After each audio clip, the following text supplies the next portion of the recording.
ನವೇದೈಹಿ ಅನ್ನೋದರ ಕುರಿತು ಇನ್ನೊಂದಿಷ್ಟು ವಿವರಣೆ ಇದರಲ್ಲಿದೆ.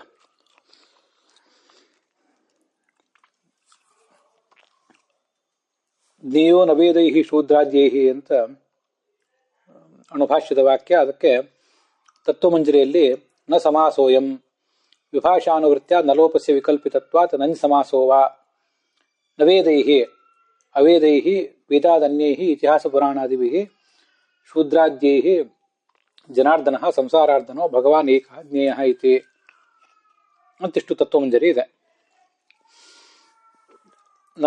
ನ ಸಮಾಸೋಯಂ ಅನ್ನುವಲ್ಲಿ ನ ಅಂತ ಪ್ರತ್ಯೇಕ ಪದ, ಸಮಾಸೋಯಂ ಅಂತ ಪ್ರತ್ಯೇಕ ಪದ.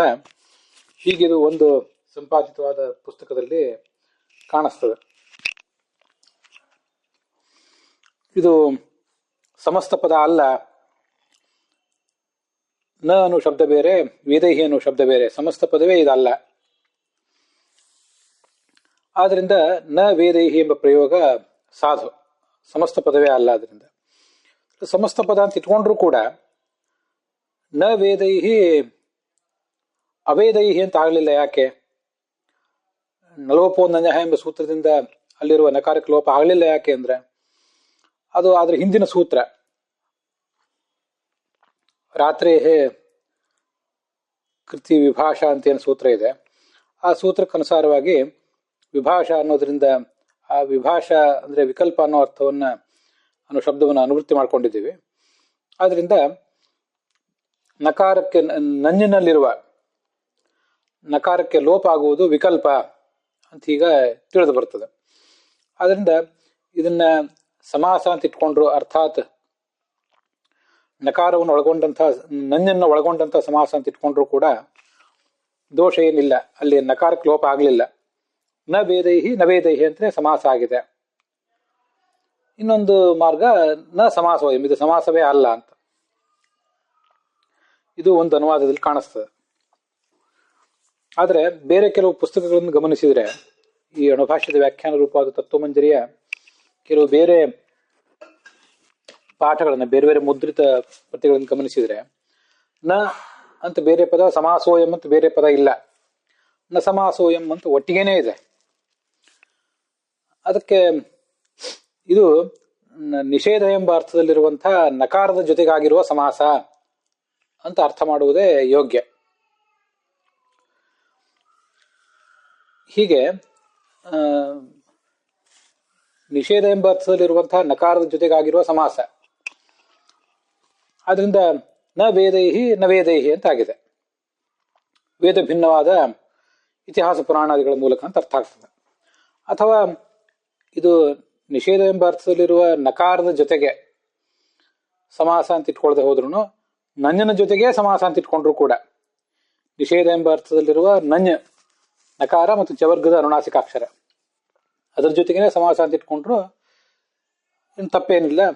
ಅಲ್ಲಿ ವಿಭಾಷಾ ಅಂತ ವಿಕಲ್ಪ ಮಾಡಿರುವುದರಿಂದ ಅದು ನಕಾರಕ್ಕೆ ಲೋಪ ಆಗದೇ ಇರುವ ಸಾಧ್ಯತೆ ಇದೆ. ಇದು ಇನ್ನೊಂದು ಅರ್ಥ. ಮತ್ತು ಬೇರೆ ಕೆಲವು ಮುದ್ರಿತ ಪ್ರತಿಗಳಲ್ಲಿ ನ ಸಮಾಸೋಯಂ ಅಂತ ಒಟ್ಟಿಗೆನೆ ಇರೋದ್ರಿಂದ ನಿಷೇಧ ಎಂಬ ಅರ್ಥದಲ್ಲಿರುವ ನಕಾರದ ಜೊತೆಗಾಗಿರುವ ಸಮಾಸ ಇದು ಅಂತ ಅರ್ಥ ಮಾಡುವುದೇ ಯೋಗ್ಯ. ಇದು ಸಮಾಸವೇ ಅಲ್ಲ ಅಂತ ರಾಘವೇಂದ್ರ ಸ್ವಾಮಿ ತಾತ್ಪರ್ಯ ಆಗಿದ್ರೆ ನಾಯಂ ಸಮಾಸ ಅಂತ ಹೀಗೆ ಹೇಳ್ತಿದ್ರು. ಸಾಮಾನ್ಯವಾಗಿ ವಾಕ್ಯದ ಶೈಲಿ ಆಗಿರ್ತದೆ. ಇದು ಅನುವ್ಯಾಖ್ಯಾನ ನ್ಯಾಯ ಸುಧಾಗಳಲ್ಲಿ ಒಂದು ಕಡೆ ಈ ತರ ಬಂದಿದೆ ಅಂತ ನೆನಪಿದೆ, ಅಥವಾ ಬೇರೆ ಕಡೆ ಬಂದಿರಬಹುದು. ನಿಷೇಧ ಎಂಬ ಅರ್ಥದಲ್ಲಿರುವ ನಕಾರದ ಜೊತೆಗೆ ಸಮಾಸ, ಅಲ್ಲಿ ನಿಷೇಧ ಎಂಬ ಅರ್ಥದಲ್ಲಿರುವ ನಕಾರದ ಜೊತೆಗೆ ಸಮಾಸ ಆದ್ರೆ ಅಲ್ಲಿರುವ ನಕಾರಕ್ಕೆ ಲೋಪ ಆಗುವ ಸಾಧ್ಯತೆ ಇಲ್ಲೇ ಇಲ್ಲ. ಲೋಪ ಆಗುವ ಸಾಧ್ಯತೆ ಇರುವುದು ನಂಜು ಅದರಲ್ಲಿರುವ ನಕಾರಕ್ಕೆ ಮಾತ್ರ. ಕೇವಲ ನಕಾರದಲ್ಲಿ ನಿಷೇಧ ಎಂಬ ಅರ್ಥದಲ್ಲಿರುವ ನಕಾರದಲ್ಲಿರುವ ನಕಾರಕ್ಕೆ ಲೋಪ ಆಗುವ ಸಾಧ್ಯತೆ ಇಲ್ಲವೇ ಇಲ್ಲ. ಹೀಗೆ ನಾಯಂ ಸಮಾಸ ಅಂತ ಹೇಳಲಿಲ್ಲ ರಾಘವೇಂದ್ರ ಸ್ವಾಮಿಗಳು. ಇದು ಸಮಾಸವೇ ಅಲ್ಲ ಅಂತ ಅಭಿಪ್ರಾಯ ಆಗಿದ್ರೆ ಹಾಗೆ ಹೇಳ್ತಿದ್ರು. ಇದು ನ ಸಮಾಸೋಯಂ, ನಿಷೇಧ ಎಂಬ ಅರ್ಥದಲ್ಲಿರುವ ನಕಾರದ ಜೊತೆಗೆ ಸಮಾಸ ಆಗಿದೆ ಇಲ್ಲಿ ಅಂತ ರಾಘವೇಂದ್ರ ಸ್ವಾಮಿಗಳು ತಾತ್ಪರ್ಯ ಆಗಿದೆ. ಆದ್ರಿಂದಲೇ ನ ವೇದೈಹಿ ನವೇದೈಹಿ ಅಂತ ಹೀಗಾಗಿರುವುದರಿಂದ ನವೇದೈಹಿ ಅನ್ನೋ ಶಬ್ದಕ್ಕೆ ಅವೇದೈಹಿ ವೇದ ಭಿನ್ನವಾದ ಇತಿಹಾಸ ಪುರಾಣಾದಿಗಳ ಮೂಲಕ ಸ್ತ್ರೀ ಶೂದ್ರರು ಆತನನ್ನು ತಿಳಿಯಬೇಕು ಅಂತ ಅದರ ತಾತ್ಪರ್ಯ ಆಗ್ತದೆ. ಒಂದು ವೇಳೆ ಇದು ಸಮಾಸವೇ ಅಲ್ಲ ಅಂತಾಗಿದ್ರೆ ಆಗ ವೇದೈಹಿ ವೇದಗಳಿಂದ ನ ತಿಳಿಯಲ್ಪಡುವುದಿಲ್ಲ ಅಂತಷ್ಟೇ ಅರ್ಥ ಆಗ್ತಿತ್ತು.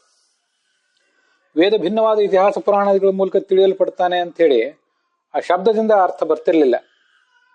ಅದು ಅಷ್ಟು ತೃಪ್ತಿಕರ ಆಗೋದಿಲ್ಲ.